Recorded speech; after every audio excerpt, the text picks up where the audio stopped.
Et les voilà, les fous arrivent, les cyber locaux. Énorme, énorme. Là, il y a de l'inédit là. On va laisser s'installer. Roue directrice à l'arrière.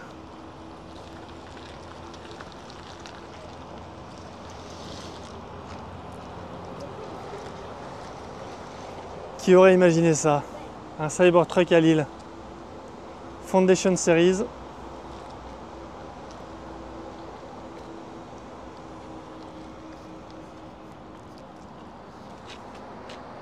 Bonjour, ça va? Je suis Lars Novage. Je suis Alan du Chili.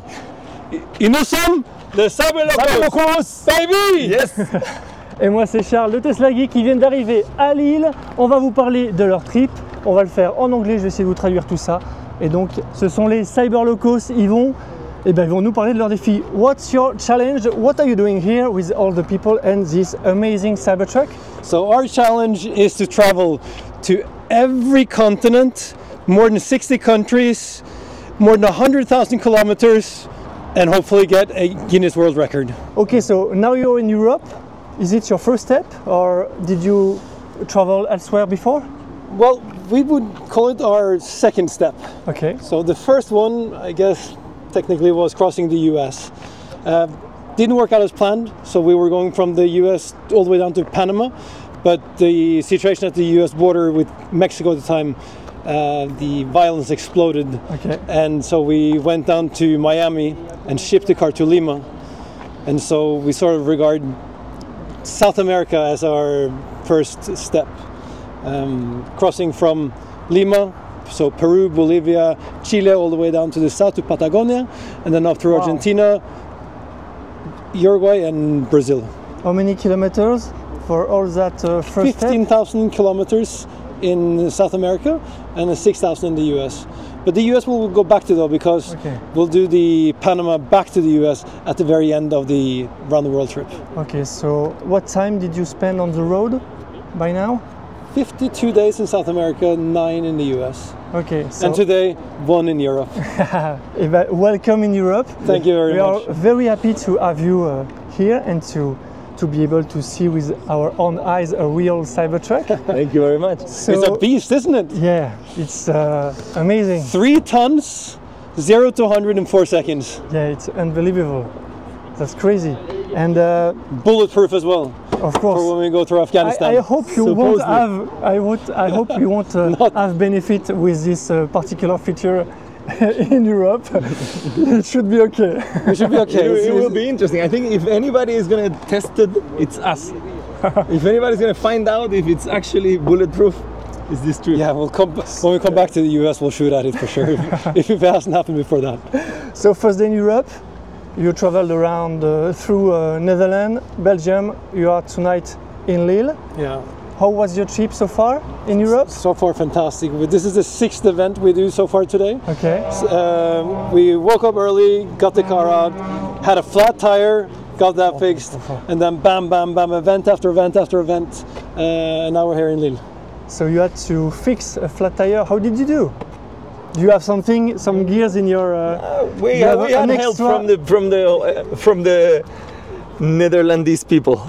Okay. The Dutch people helped us a lot. We got help from the Tesla community. Hopefully, good community. Yeah, very good community. I mean, look at them.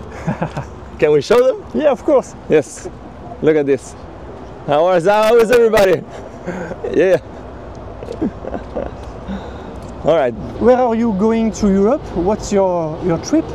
So you begin with the Netherlands, Belgium, France, but what are your next steps? So Paris tomorrow. Okay.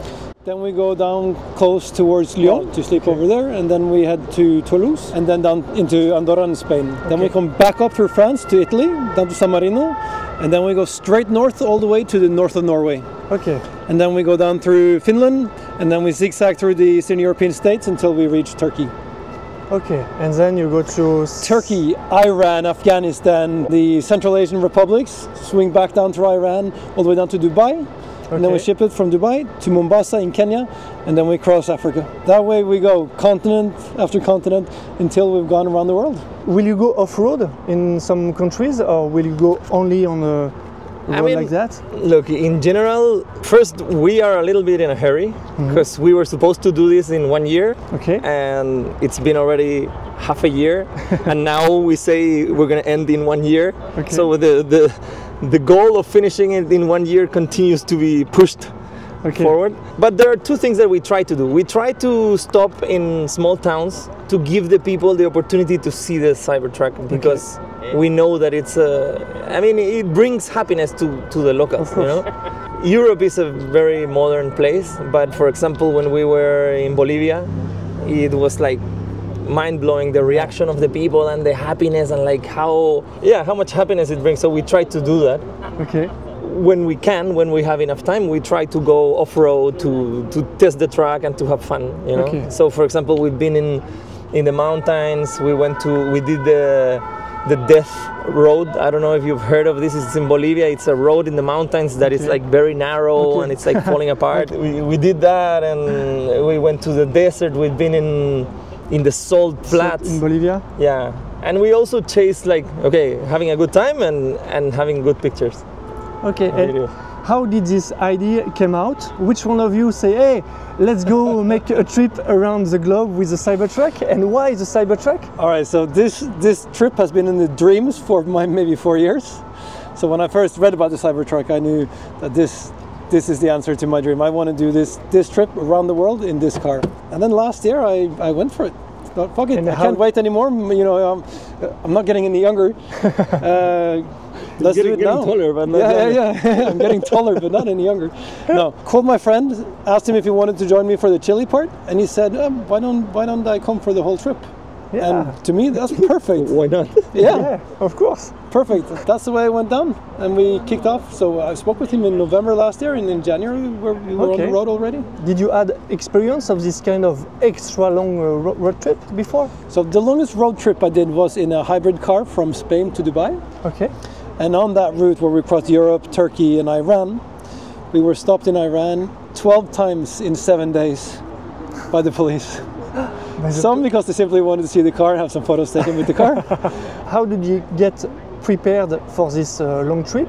You and the car, do you have special gear? How did we prepare for this trip? Not much. Not much. I mean, look, honestly, we are both travelers. Yeah. We both traveled to many countries in the past, so at least I'm very used to traveling. I have my way of having everything ready. I Okay. think Lars as well. And then in terms of the car, okay, things that we have for this trip. First, all the kinds of adapters that you can imagine. Okay. No, we have him now. We didn't have him. Yeah, not at the beginning. You learn. We've been collecting adapters and figuring Which out we one? need this one. Okay, we need this one. Yeah. This one doesn't work. Damn it. Yeah. And then, okay, one important thing that we are carrying is a generator. Okay. We'll show it to you when we go to the back of the car. In case of emergency? In case of Only? emergency, yeah. Just for people to know, it's not something that we use Yeah. for charging the car because it's very... Charges at 1% per hour. Okay, right. So extra long, but Well, look, if you it's not only miss a few energy to go to a the plug, distance between Tehran and the next charging point after Afghanistan in Yeah. Uzbekistan is 2,000 kilometers. That means we need 4 full charges. Those will most likely have in hotels 2 days per charge. What if we get to a hotel and it doesn't have electricity or it's Yeah. gone for a couple of days? Which has happened a bunch of times already in the trip. tell us a The- funny story. We arrived to Copacabana, which is a town in front of Lake Titicaca in Bolivia, which is between Bolivia and Peru. And it's a very remote place. Yeah, we are very high in the mountains and the people are really locals. We needed to charge the car and we counted on one charger that it's in that town. So we calculated to arrive there with it doesn't matter if we don't have enough energy, we arrive, now we're supposed to charge. This hotel that had the charger had never been used before. Okay, so the guy is like, oh, you want to charge, but Yeah. we have one, but I don't know how to use it. I'm like, oh, we know how to use it. Just But show it. they even didn't know if it works. Yeah, he's like, I don't know how to use it. Okay, like, we know how to use it. We go there, we try to connect, doesn't work, but we figure out a way of connecting it as if we were connecting it to a house. Okay. It's long to explain, but basically we need to have 3 sticks. We need the earth. We need grounding. We need grounding. Okay. And in Bolivia, most places don't have don't have grounding. But this place, because they had the charging, Yeah. they had grounding. So the charger didn't work at the beginning, but the cable, regular cable, worked. Okay. Afterwards either. It worked at the beginning, but it was so slow, and we knew that we could make the thing charge. So we wanted to touch the thing and Yeah. figure it out. But the guy was like, "No, don't touch anything because they will fire me." And we were like, "Don't worry, we just need to put all the switches up, and it's gonna work." And he's like, "Okay, don't do it." And Lars is like, "Fuck it, I'll just do it." He just put everything up. Poof, we killed. The thing died. The only charger in the whole town. It was not only the only charger, it was the only one that had grounding. Okay. No electricity. And the guy's like, "Oh my god, they're gonna fire me. Like, what am I gonna do?" And it started raining. Then we found a solution to it though. 4 a.m. I had the epiphany, because with the electric generator we have a grounding plug that creates grounding. Okay. And if we stick that into the cable that we're not supposed to use because it's too thin, then we can create grounding. Okay. And so we plugged the cable into the outlet in the toilet and lowered the cable out the 3rd floor. And managed to get 2.5% per hour charging that way. So this is the beast. This is not the Cyber Beast, but it's a beast of a car though. I mean, the first thing you'll notice is how simplistic everything is. We filled a lot of stuff here, unfortunately. Yeah. But look, Formula 1 steering wheel. There are no levers on the side. Yeah. So blinking, everything is done, well, not everything, but most things I can do from the steering wheel. And then I have the screen here with all the typical, oh, hang on, let me show you this. A kid showed us this. So basically, we didn't have a Tesla before, so we were figuring this out on the road. Okay. And so this kid showed us that if you tap this one 5 times, Yeah. it breaks. There is an Easter egg. Oh man, it didn't go through. So here you are charging. What is the power? Oh, the charging is complete. Wow, that went fast. That went Okay, really so fast. you're 80%, Yeah, so we're it's at stopped. 80%. Okay. Wow, that went super fast. You're never going more than 80%? Never 100 or 90? We do in some cases when we know there's long between the chargers. Okay. Yeah, then we'll just go to 100. So in Lima, when we started, we knew we had 550 kilometers to the next town. Okay. And then we drive with no air conditioning. We drive slow, no air conditioning. Basically, make sure that we squeeze as much as possible out of the car. That's not going to be an issue here in Europe because there's charging everywhere, but definitely in Latin America, we never really know what the charging will look like at the next place. Yeah. We take care and we. Okay. We got very used to driving with no AC and driving very carefully. Yeah, it's like living in a sauna. What is the longest distance you made on one charge with the Cybertruck during your trip? I think the Nazca one. 500. Yeah. Yeah, Nazca. The first part of the journey, the very first day, we did 550 or more kilometers in one go. That's cool.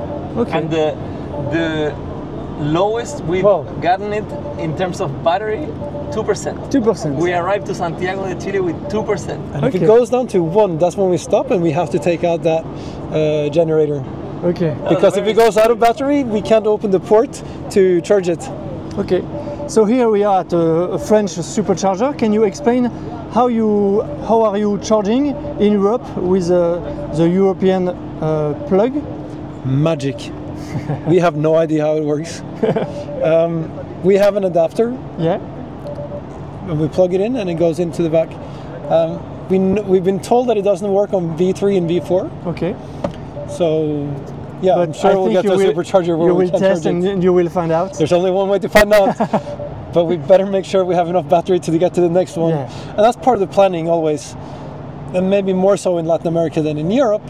But it's always having a plan A and a plan B because You know, imagine you get to a supercharger and and you have 2% left or 5% left, and there's only V3 or V4 charging, and we can't charge on that. All right, what do we have inside the truck?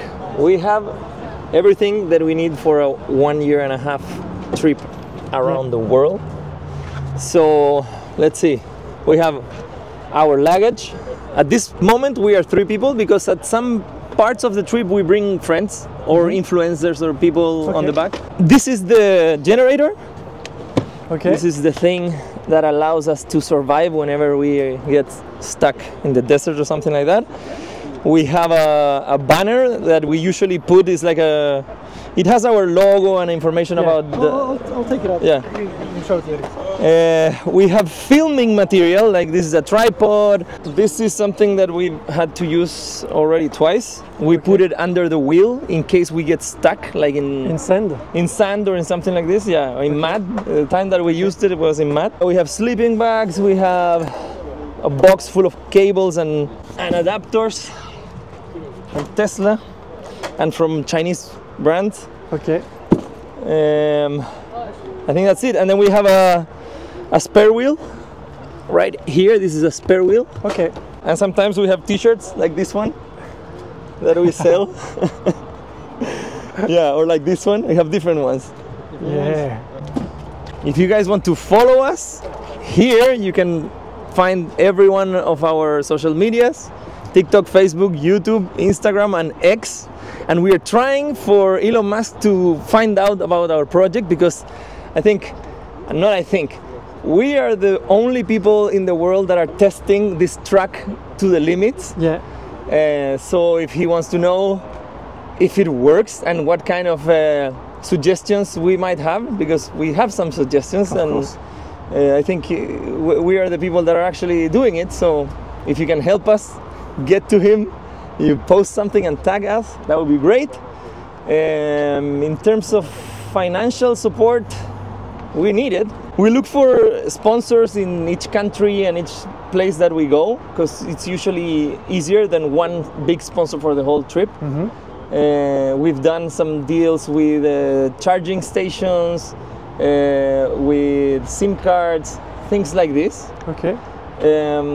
So if anybody wants to support us in the way of, like, let's make a deal or a partnership with a brand, we are very open to that. It's useful for us. Another thing that we are in the look for usually is places to sleep.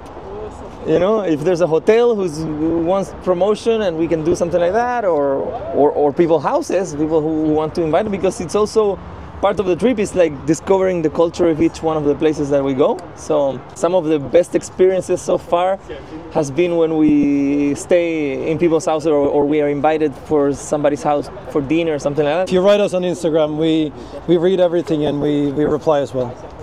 And we are both single and straight. That's good to know. Thank you for coming here in Lille in France. Welcome to France, welcome to Europe. Have a safe trip, nice trip. We wish you luck. I hope you'll have your world record validated. So Thank you very much. Thanks for inviting us. Thank you. Good luck. Thank you. Have a safe road. Merci beaucoup. Merci beaucoup. Merci au public.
as aimé cette vidéo ou que tu veux soutenir la chaîne, mets un like. Tu peux t'abonner pour recevoir les notifications de mes prochaines vidéos et aider la chaîne à être mieux référencée. N'hésite pas à donner ton avis en commentaire. À bientôt!